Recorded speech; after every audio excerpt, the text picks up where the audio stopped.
tuh Tuhan bicara kepada saya, ini peta Indonesia ya, peta Indonesia. Ini talaut kan, ini sekarang talaut kita ada di sini. Ini, nah beberapa tahun ini Tuhan bicara pada saya tentang Bahtera. Ini tentang Bahtera. Indonesia itu kan seperti Bahtera. Ini kan, seperti Bahtera kan, ini kapal. Ya. Nah, Kalimantan 2 tahun yang lalu saya disuruh Tuhan ada 2 tahun di sini untuk kita mulai doa. Tuhan berkata, ini layar. Tambal setiap sobekan-sobekan di layar ini untuk siap menerima hembusan kegerakan Tuhan, hembusannya, tenaganya, untuk powernya. Ini makanya kita bergerak begitu banyak di Kalimantan selama 2 tahun full, dan di sini kita sampai makan korban. Pendoa kita tabrak orang mati, dan wah ini sudah kita bayar harga mahal sekali untuk pulau Kalimantan ini. Saya tuh udah jadi kayak orang Kalimantan gitu.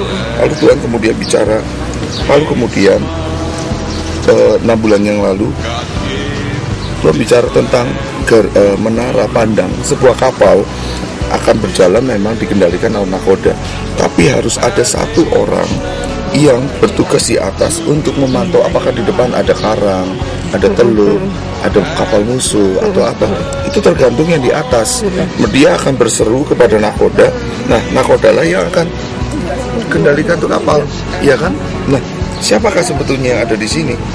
Lalu Tuhan bicara, ya orang-orang yang ada di pulau ini, ya kan? Yang ada di pulau ini, ya Anda yang inilah pulau ini, talaut ini, gitu loh. Nah, ternyata dari sejarah gereja membuktikan sebetulnya orang-orang talaut adalah orang pertama, termasuk orang-orang pertama yang terima Injil dari Eropa, bukan orang Jawa, bukan dari pulau-pulau yang lain. Karena kapal-kapal besar dari Eropa, mereka belayar pertama temukan pulau ini sebelum mereka masukkan ke seluruh daerah. Ini mendapatkan api yang original, api yang masih fresh sekali dari api-api yang untuk kegerakan. Sehingga saya menangkap bahwa kalau kita bisa buat radio di sini, kita sedang memperkuat sebuah semacam membangun sebuah perisai atau membawa sebuah tudung. Nah, kemudian kalau ini ada streaming radio, berarti nubuatan dari hamba Tuhan siapapun bisa langsung didengar secara live oleh orang seluruh dunia. Tapi kita bicara seluruh Indonesia. Hamba-hamba Tuhan di sini, kami sudah punya 30 radio kan. Jaringan-jaringan ini yang memungkinkan kita bergerak. Begitu. Sebetulnya baling-balingnya Indonesia. Kalau itu kapal mesin harus ada baling-baling. Kami akan pergi ke pulau terluar ini untuk bangun juga radio di sini. Ya, ini di bagian bawah gitu. Kemarin kita harusnya sudah ada di Ambon, tapi hari saya berangkat Ambon kerusuhan yang terakhir kemarin kita cancel menjadi berangkat. Ambon itu disebut sebagai kecapinya Indonesia. Kecapi. Ini harpa bentuknya seperti alat musik. Ini itu kalau kota Ambon itu bentuknya seperti alat musik. Makanya pujian dan penyembahan itu dipulihkan oleh Tuhan itu di Ambon. Suara Ambon, orang Ambon jago main musik itu semua. Ini gitu. Lalu ini yang pasti kita tahu ya, Indonesia itu ditudungi oleh 3 negara yang menunda kegerakan Tuhan. Yang pertama adalah Singapura, kedua Filipina, ketiga Papua New Guinea. Papua New Guinea itu spiritnya adalah roh kebodohan. Orang-orang Papua itu bodoh sekali. Saya sudah ada di sana. Orang S1 tidak bisa baca. Nggak bisa baca karena setiap kali mereka mau naik kelas, orang tuanya datang untuk tanya apakah anakku naik kelas, dan mereka bawa golongan. Dan itu sudah kejadian banyak sekali. Guru-guru mati karena orang tua yang bacok gurunya. Nah, sehingga mereka naik. Atau kita pelayanan di kampus-kampus, mereka nggak bisa diajak untuk baca tulis.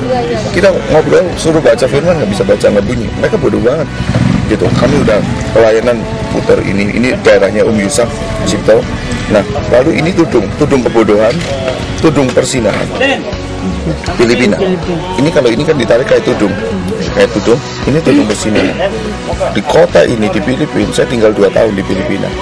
Jadi di Filipina itu yang namanya roh kenajisan, semua segala macam. Ini ngeri kan? Kita bisa banyak lah. Pokoknya ini spirit kenajisan. Nah, lalu kemudian yang ketiga, spirit cinta akan uang.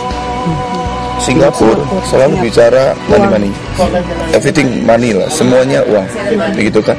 Dan kalau kita lihat orang Indonesia kumpulkan uang, bekerja keras, kumpulkan uang, punya banyak uang, lalu kemudian mereka akan buang di mana? Di Singapura. Pada waktu apa? Mereka sakit, masuk rumah sakit di, ya kan, di Elizabeth Singapura, semua ini buang uang di Singapura.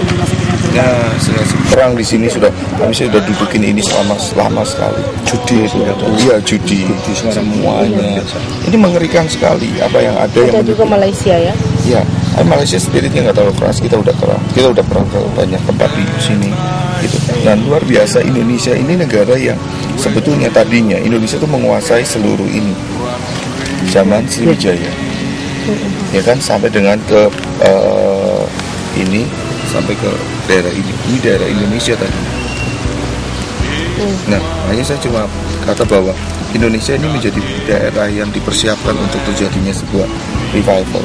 Tapi kemarin waktu saya bicara di BO ya, waktu bicara di BO, Tuhan ngasih pernyataan tentang bahwa kami pikir kami datang ke pulau ini untuk kami bawa apinya Tuhan, untuk nyalakan Tuhan. Tapi Tuhan bicara bukan apinya Tuhan, tapi kamu menggali api yang aku sudah berikan di pulau ini. Pulau ini punya api untuk apa? Seluruh negeri ini. Makanya kalau pulau ini tidak berjalan, tidak berfungsi kembali, yang terjadi adalah bahtera besar yaitu Indonesia bisa berjalan, tapi tidak ada yang menavigasi, yang mengarahkan. Pulau ini akan menjadi pulau penglihat, pulau yang melihat. Orang-orangnya, anak-anak tuanya akan menjadi seorang pelihat, seorang nabi, untuk menunjukkan arah kemana bangsa ini harus berjalan di masa transformasi besar. Ya, ini kapal besar yang akan keliling ke seluruh dunia. Indonesia siap akan menjadi lumbung pangannya dunia, memberi makan. Makanya saya harap ibu-ibu pendoa jangan pernah berdoa hanya untuk satu pulau ini, karena kita sedang menyelesaikan untuk seluruh Indonesia. Saya bisa bertanya sama Tuhan, saya tinggalkan di pulau di sini di Jawa Tengah, kenapa saya tidak pergi ke pulau yang lain, kerjakan di pulau yang lain atau di negara yang lain? Kami kerja, kami sedang, anak-anak kami itu ada yang ke Laos, Kamboja, kami ada di banyak tempat kan di seluruh dunia, kita keliling. Tapi kenapa Tuhan suruh kami kerjakan yang ini dengan serius di sini? Karena Tuhan cuma bicara kemarin tuh hari Senin. Nah, memang inilah yang Tuhan mau. Di sini ada api Tuhan yang akan harus diperbesar rupanya untuk memancar ke seluruh. Jadi ini punya pengaruh besar sekali. Nggak cuma hanya sekedar bagaimana kita diberkati, kita hidup dipulihkan. Itu terlalu kecil sekali dari sebuah rencana Tuhan. Ini bicara tentang pemulihan seluruh. Ini harus ibu. Oh ya, Minahasa. Saya nggak tahu siapa yang tinggal di Minahasa. Kemarin kami doa di Minahasa. Kami doa di Kawangkoan. Saya berdoa. Saya harap bulan depan saya akan ke Kawangkoan karena saya sudah bilang sama Bu Nani, sudah bicara bahwa dia akan datang ke Kawangkoan. Saya akan pergi ke Kawangkoan. Tuhan cuma bicara ini. Ini tentang pelana kuda. Seperti pelana kuda kan? Seperti itu. Jadi Minahasa Induk, ini Minahasa Tenggara. Di sini. Kemarin kita keliling dari sini sampai ke Gorontalo. Kita doa sampai ke Gorontalo. Hutan, naik mobil. Kita doa untuk ini. Dan kita doa untuk tutup garis ini. Jadi supaya apa yang garis spirit Roh Muslim yang masuk ke Minahasa itu, kita pergi ke perbatasan tutup itu gerbang. Gitu. Kita terpaksa harus naik mobil. Ini isi rute perjalanan kami. Kemarin hari pertama kami ada di mana. Nah, waktu yang Gorontalo ini kan kita berdoa untuk yang di patung monumen Ibu Nani, ya Nani, yang Nani itu. Tuhan tuh bicara tentang sebetulnya spirit kekuatan kebangkitan anak muda yang cinta akan Indonesia itu dari Gorontalo. Karena Gorontalo ini pahlawannya usianya 16 tahun. Pada waktu dia mulai menjadi seorang pahlawan. Jadi disebut sebagai pahlawan nasional kan. Ibu Nani ini Watabone kan. Itu yang ada. Gitu. Nah, kita punya ada banyak ya, kami ada jadwal kalau semua ada pemetaannya. Kemarin juga ada pemetaan. Nah, kita buat ini sebentar.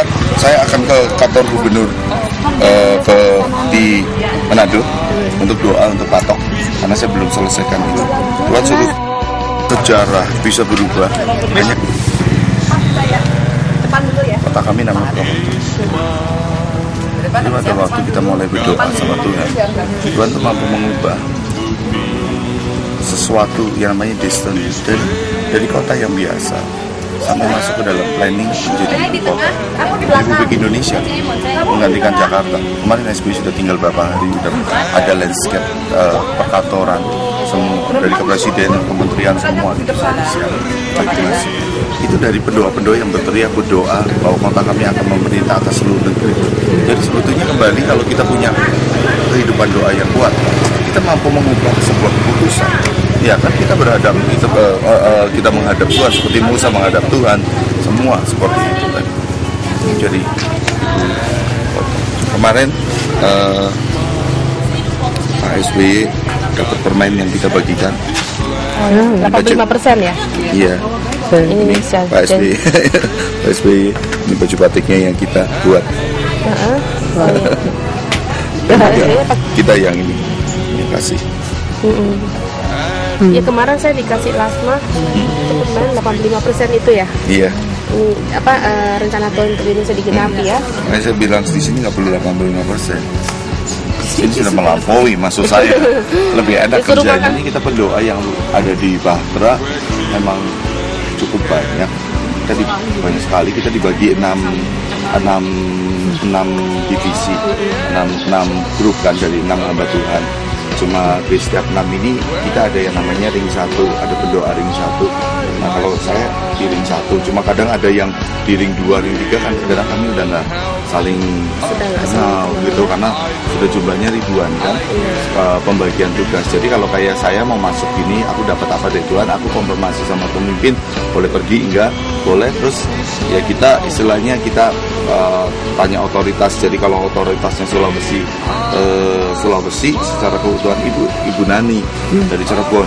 Nah itu yang kemudian kita kontak terus, dapat apa di kawasan, dapat apa semua data gitu. Dan saya rencana kami akan bawa Bu Nani ke Pulau ini.